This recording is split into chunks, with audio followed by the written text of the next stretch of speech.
Bom dia, presidente. Bom dia, general Heleno. Bom dia aos meus pares que estão aqui. A você que nos assiste pelo YouTube, pela televisão. Você vê, presidente, como é que é a vida? Ontem eu estava aqui pedindo para o senhor para abrir 20 minutos hoje para os suplentes e acabou que eu vim na condição de titular. General Heleno, Vossa Excelência tem 75 anos hoje, não é isso?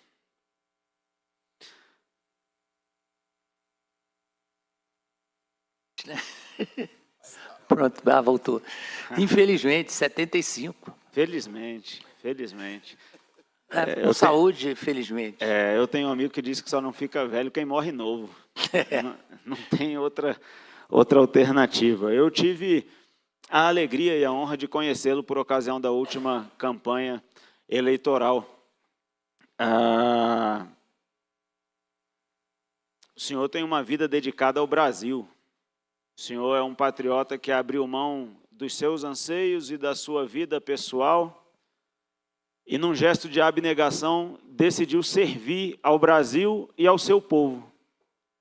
Muitos anos longe da esposa, muitos anos longe da família, servindo em lugares inóspitos no Brasil e fora do Brasil. Um exemplo de civismo e de lealdade à pátria. Um exemplo de uma vida de serviço e uma liderança servil, que pelo exemplo arrasta.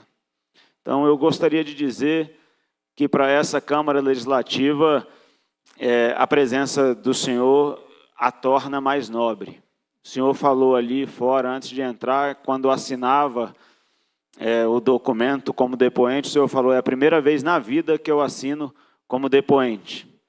Eu quero dizer para o senhor que isso não é demérito nenhum e que isso, de maneira nenhuma, mancha ou macula a história que o senhor construiu ao longo dos anos. Eu tenho certeza absoluta que ao longo desses anos o senhor errou. Como todos nós erramos. Não existe ser humano que só acerta. Mas eu tenho certeza também que o seu nome está escrito na história do Brasil e que há mais acertos do que erros. Obrigado pela sua disponibilidade de estar aqui hoje, respondendo a questionamentos de maneira aberta, de maneira franca. Gostaria de fazer um recorte, porque essa CPI ela investiga o que aconteceu no dia 12 de dezembro de 2023, e Vossa Excelência já respondeu sobre o dia 12, e ela investiga também o que aconteceu no dia 8 de janeiro de 2023. São dois fatos tristes da nossa história. O senhor mencionou que são fatos lamentáveis, injustificáveis, e nós estamos de acordo com isso. Todos nós lamentamos muito o que aconteceu. Não há o que possa justificar a depredação e a destruição de prédios públicos, tanto menos, deputado Hermeto, em face dos 3 prédios que representam os poderes da nação. É injustificável, isso é verdade. O que é mentira é que foi uma tentativa de golpe. Isso não é verdade. E está comprovado que não é verdade. Está comprovado pelos depoimentos da Polícia Militar, pelo depoimento do general Dutra, que antecedeu Vossa Excelência, pelo depoimento de Vossa Excelência. Mas a gente vive num mundo em que a verdade, ela às vezes é substituída por narrativas. E surgiu uma narrativa, depois do dia 8 de janeiro, uma narrativa com o intuito de criminalizar um movimento político no Brasil. Um movimento político de direita no Brasil. Depois do dia 8, todo o assinte, toda a afronta, todo o impropério que se dirige contra pessoas de direita está validado. Porque a narrativa é que foi golpe. A narrativa é uma tentativa de golpe, né? A narrativa é que são terroristas. A narrativa é que, lá no dia 7 de setembro de não sei quando, lá... Narrativas e narrativas. Mentiras. Porque durante os últimos 10 anos, o Brasil conheceu manifestantes que não quebram nada. O Brasil conheceu manifestantes que iam para a rua e quando acabava a manifestação, limpavam as ruas, catavam o lixo. O Brasil conheceu manifestantes que amam a bandeira brasileira, verde, amarela, azul e branca. O Brasil conheceu um jeito novo de pessoas demonstrarem que acreditam na sua nação e que vão lutar por aquilo que elas têm de mais precioso, pelos valores que elas acreditam. Valores como o que o Senhor representou ao longo da vida, com erros e com acertos, mas sempre buscando a lealdade, a honestidade, a verdade e o melhor para o Brasil. O Brasil não estava acostumado com manifestações desse tipo, e a tentativa de criminalizar a direita não vai prosperar, não vai prosperar. É verdade, há vários sofismas pairando sobre a nação brasileira hoje. É verdade, há muitas narrativas, mas é verdade também que o povo brasileiro escolhe a verdade. O povo brasileiro quer a verdade, porque a verdade é o elemento libertador das civilizações ao longo da história. A verdade tem força por si mesma. O conhecimento da verdade liberta. Raras vezes eu faço isso aqui nessa casa, mas hoje eu me vejo compelido a citar um versículo bíblico. João 8:32. E conhecereis a verdade, e a verdade vos libertará. A verdade que nós achamos que é a versão de alguém sobre algum fato, não é isso não. A verdade é uma só. A verdade não é sobre narrativas, a verdade não é sobre a opinião das pessoas sobre os fatos que aconteceram. E o Senhor esclareceu tudo aqui. Todas as vezes que perguntado sobre as opiniões, o Senhor falou, olha, eu não estou aqui para dar opinião. Tiago, só um meio minuto, é que o pessoal da imprensa está pedindo para as pessoas que estão ali sentar ou desocupar e dar visão, que eles querem estar transmitindo. E eles estão aqui para transmitir, é muito bom para todos nós que seja transmitido. Obrigado, presidente. Está de volta com a palavra, Tiago. Obrigado. Então, a verdade não é sobre a versão de alguém. E o senhor não deu opiniões aqui. O senhor falou o que de fato aconteceu. Dia 12, não se tinha notícia da prisão do índio. Houve um ataque, uma série de ataques de vandalismo no centro de Brasília, que não foram ataques contra os palácios da República e por isso não eram objeto de intervenção do GSI. No dia 8 de janeiro, o senhor já não era mais ministro do GSI. Então, as narrativas vão morrendo ao longo do caminho. A tentativa de criminalizar a direita, chamada por muitos de bolsonarismo, é a tentativa de retirar do cenário político brasileiro o único líder que arrasta multidões hoje no Brasil. O Brasil hoje só conhece um líder político, Jair Messias Bolsonaro. Por onde ele vai, ele arrasta multidões. Porque quando ele fala de coração para coração. Ele não está preocupado com narrativa. É verdade, às vezes ele é grosseiro. É verdade, às vezes ele fala de um jeito que as pessoas não gostam muito. Mas é de coração para coração. E isso toca nas pessoas. E ele arrasta multidões. Do outro lado, a gente tem um ex-líder que foi reconduzido ao poder, mas que lidera muito pouca gente hoje. E que não tem nenhum compromisso com a verdade. E a população brasileira sente isso. Porque qualquer pessoa que é posta diante de alguém que está falando a mentira, reconhece a mentira. E a arma para anular sofismas é a verdade. E a verdade há de prevalecer, sempre vai prevalecer. E a verdade está vindo à tona, General Heleno, nesta CPI. Nós começamos com fatos que eram tidos como inescapavelmente verdadeiros e que hoje já se mostram mentirosos. Eu vou dar um exemplo. Diziam que as pessoas que estavam acampadas na frente do QG, que elas é que tinham descido para quebrar os prédios. Não é verdade. A Polícia Militar de Brasília disse que havia só 300 pessoas acampadas no quartel-general, em frente ao quartel-general, no dia 6 de janeiro. Dos quais 150 eram pessoas em situação de vulnerabilidade, que iam para aquele lugar porque tinha comida de graça. Só que desceram mais de 5.000 pessoas. Obviamente, era um outro grupo. A primeira narrativa ficou para trás. Não era verdade. Uma outra narrativa que ficou para trás era a narrativa do golpe. Nunca se planejou um golpe. Aliás, para haver golpe, tinha que combinar com alguém que efetivamente detém poder militar, poderio militar. Não existe golpe com paus e pedras. Quem vai dar um golpe de Estado com paus e pedras, quebrando vidraça?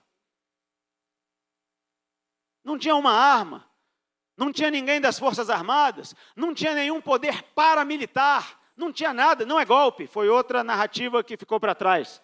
Outra narrativa que ficou para trás é que a responsabilidade era da Polícia Militar do Distrito Federal. Não foi. Houve erros. Houve. A gente fala muito em apagão. É óbvio que houve erro das forças de segurança. Se não tivesse havido erro, falha das forças de segurança, jamais teria acontecido o que aconteceu. Nós nunca teríamos vivido o 8 de janeiro se não tivesse havido erro das forças de segurança. Agora está sendo investigado de quem foi a falha. Outra falácia que por algum tempo ganhou força é de que só o Distrito Federal era responsável pelo que aconteceu. Aliás, o nosso governador Ibanez ficou afastado 66 dias do cargo. Foi reconduzido depois. Essa falácia ficou para trás. Nós temos documentos, um deles eu li aqui em plenário, em que o ministro da Justiça se reporta ao governador Ibanez e diz textualmente que há um grupo vindo para Brasília e que esse grupo tem a intenção de destruir prédios públicos, ministérios, tribunais superiores e outros. E ele, ao se comunicar, ao expedir o ofício foi enviado ao governador Ibanez, o ofício está na nossa documentação da Comissão Parlamentar de Inquérito, já foi juntado aos autos. Ao se dirigir ao governador Ibanez, ele dá uma orientação que foi cumprida pelo governador Ibanez. Ele fala assim, não deixe os ônibus que estão chegando descerem depois da torre de televisão, o que de fato foi cumprido. E ele fala, as forças federais estão à disposição para o que se revelar necessário. O que não se viu. O que se viu, de maneira lamentável, foi que o general Gonçalves Dias, que vai ser ouvido aqui também, estava dentro do Palácio do Planalto, e nós vimos as imagens nesse telão aqui. Nós vimos o que aconteceu lá dentro. Nós vimos o fotógrafo, cujo requerimento para a oitiva dele aqui foi indeferido, perdeu no voto o requerimento. Nós vimos ele batendo as fotos e se confraternizando com as pessoas que estavam lá dentro. Nós vimos, e as narrativas vão ficando para trás. E aí surgem perguntas. E surgem possibilidades. O deputado Joaquim Roriz Neto, que hoje não está aqui, eu estou em substituição a ele, semana passada levantou uma teoria e ele perguntou ao general Dutra, semana retrasada, na última reunião da CPI, ele perguntou ao general Dutra, o senhor já ouviu falar da teoria da bandeira falsa? O general Dutra respondeu, general Heleno, não, nunca. E o deputado Joaquim Roriz explicou para ele o que era.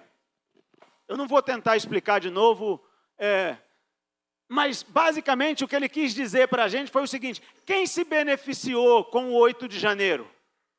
Qual grupo político teve benefício no 8 de janeiro? E ele deixou uma pergunta inquietante aqui. Ele foi ridicularizado, deputado Joaquim, depois. Como se ele estivesse falando uma grande aberração. Mas ele perguntou assim, será que esse grupo político não pode ter dado causa ao 8 de janeiro? A verdade é que nós não sabemos. E a verdade é que a teoria dele não é de todo, não pode ser de todo afastada de pronto, porque é uma linha de raciocínio que até faz sentido. O que nós sabemos, general Heleno, é que os gradis da frente dos prédios públicos, depoimento do coronel Fábio, da nossa polícia militar, os gradis sempre têm barramento. No dia 8 de janeiro, os barramentos tinham sido retirados.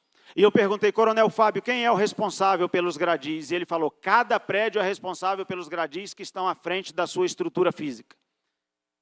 Então, no Palácio do Planalto, o GSI, no Congresso Nacional, a Polícia Legislativa e no Supremo Tribunal Federal, a Polícia Judiciária. Nós estamos avançando, estamos inquirindo, estamos pedindo documentação. Ficamos sabendo que muitos dos vândalos que atuaram no dia 12 de dezembro estavam hospedados na nossa rede hoteleira do Distrito Federal.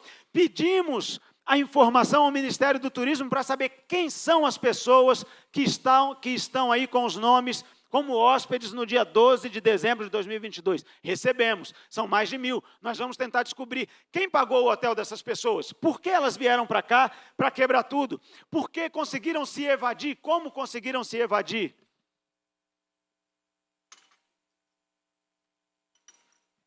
Mas o nosso trabalho, pastor Daniel, deputado, pastor Daniel, ele tem que ser feito, ele tem que ser realizado com base nos fatos, com base nas evidências e não com base em narrativas.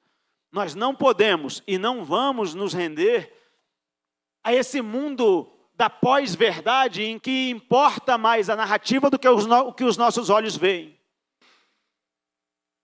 Há muitas vezes em que nós nos reunimos aqui em que nós somos confrontados com o que se quer dizer e o que os nossos olhos veem. É um mundo meio surreal. É um mundo, por exemplo, em que o Brasil recebeu com pompa e circunstância um ditador e o nosso presidente, que eu lamento que seja presidente, para nosso desgosto, o presidente da República fala assim: eu vou entregar para você, Maduro, a oportunidade de construir uma narrativa. O que ele está falando é assim: eu vou deixar você mentir um pouco para ver se o povo acredita. Ora, nós temos que ter um mínimo compromisso com a verdade. Um mínimo compromisso com a verdade. Não é objeto dessa CPI o que aconteceu no dia 7 de setembro de 2021. Mas eu estava lá, como brasileiro que ama o Brasil, que ama a nossa bandeira, que ama os símbolos da nossa pátria. Eu estava lá. Eu sei o que aconteceu. Foi uma manifestação lindíssima, com mais de 600.000 pessoas na esplanada dos ministérios. Mas isso não é objeto de investigação aqui. Eu estava de novo em 7 de setembro de 2022. 200 anos da nossa independência. Eu estava lá, com alegria. E isso não é objeto. A tentativa é de criar uma narrativa de que é esse pessoal que estava na rua, é o pessoal que quebrou tudo. E aí você criminaliza a direita. Não vão conseguir criminalizar a direita. A direita no Brasil, ela surgiu e ela não vai retroceder. Não vai retroceder. Durante mais de 30 anos, o Brasil não teve contraponto. Era um verdadeiro teatro das tesouras. Era a esquerda falando com a esquerda. Era a esquerda falando com a esquerda. Agora tem direita. Agora tem direita. Agora existem conservadores. Existem conservadores. O conservadorismo nunca foi e nunca vai ser uma ideologia política. É um estilo de vida. É sobre princípios e valores. É sobre o que nós queremos construir. É sobre o que nós queremos resguardar. É sobre quais fundamentos nós queremos ver edificada a nossa nação.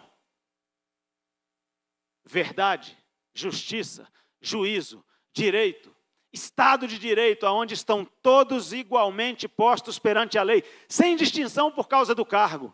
Como Vossa Excelência está aqui hoje como general de 4 estrelas, se sujeitando a ser depoente pela primeira vez na vida, mas todos são iguais perante a lei. Todos são iguais perante a lei. E convidado, o Senhor se dispôs a vir. É sobre esse Brasil que nós queremos construir, um Brasil livre. Um Brasil livre, que só pode ser livre se abraçando e se agarrando à verdade. E eu vou repetir aqui, em hipótese alguma, nós estamos aqui a defender quem cometeu crime. Em hipótese alguma. Todas as pessoas que depredaram os prédios públicos, que cometeram dano contra o patrimônio público, têm que ter as suas condutas apuradas e têm que receber a penalidade pelos crimes que cometeram. A verdade é a verdade. E nós vamos nos agarrar à verdade, e a verdade vai libertar o Brasil. Nós não vamos nos submeter ao jugo da tirania. Nós não vamos viver sob o jugo da tirania. Não, o Brasil não vai ser governado por ditadores. O nosso povo não vai aceitar isso. Aliás, outro dia eu fui à Polícia Militar do Distrito Federal, com muita honra, para receber a medalha de Tiradentes. E dentre os hinos que ouvimos, estava ou ficar a pátria livre ou morrer pelo Brasil. O Brasil não vai ser dominado por tirania. Não vai. A verdade vai prevalecer. A verdade vai prevalecer. Não existe narrativa suficiente para deter a verdade. E homens, general, como Vossa Excelência, são um exemplo para gerações. E eu repito, é óbvio que o Senhor cometeu erros ao longo da sua história, como eu cometo, como todos nós aqui cometemos. Mas o seu exemplo é uma inspiração para muitos. O seu exemplo de dedicação à pátria, o seu exemplo de abnegação, o seu exemplo de altruísmo. Eu hoje vejo muito pouco a minha esposa e os meus filhos. Quase não os encontro. Mas eu acredito que eu estou numa missão diferente das missões que o senhor encarou. O senhor encarou uma missão no Haiti, foi bem sucedido.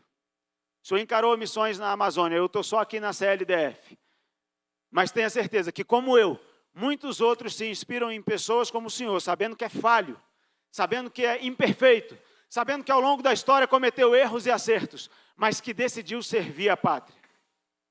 Eu não tenho outras perguntas para fazer para o senhor, eu estou satisfeito com aquilo que o senhor respondeu aqui. O senhor esclareceu aquilo que podia esclarecer e trouxe mais uma vez para essa casa a convicção de que o Exército Brasileiro é uma instituição de Estado que jamais projetou dar golpe de Estado.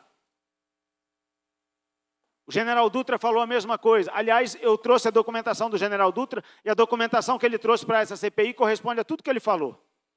Vossa Excelência traz aqui o posicionamento do ex-ministro do GSI, que atuou, como o senhor falou aqui, com fidalguia durante os anos em que esteve à frente, e que não pode responder pelos acontecimentos do dia 8, porque já não chefiava mais aquela pasta. Eu agradeço a Vossa Excelência por ter se disposto, agradeço a Vossa Excelência pelas respostas que deu quando inquirido pelo deputado Chico, e quero deixar aqui um agradecimento ao deputado Chico, que tantas vezes aqui a gente reclamou, né, deputado Chico? Eu, inclusive. Eu quero deixar um agradecimento. Eu tive uma conversa em off com o deputado Chico, e eu quero deixar aqui o meu agradecimento pela forma como Vossa Excelência tem se conduzido de lá para cá, e dizer que eu continuo à disposição dessa CPI e dessa casa para que a gente continue em busca da verdade. De igual modo, eu faço uma especial menção ao deputado Hermeto, que é o nosso relator. Me parece que as coisas estão se desenrolando, deputado Hermeto, e me coloco à disposição de Vossa Excelência também para aquilo que for preciso. Obrigado, presidente. Obrigado mais uma vez, general Heleno.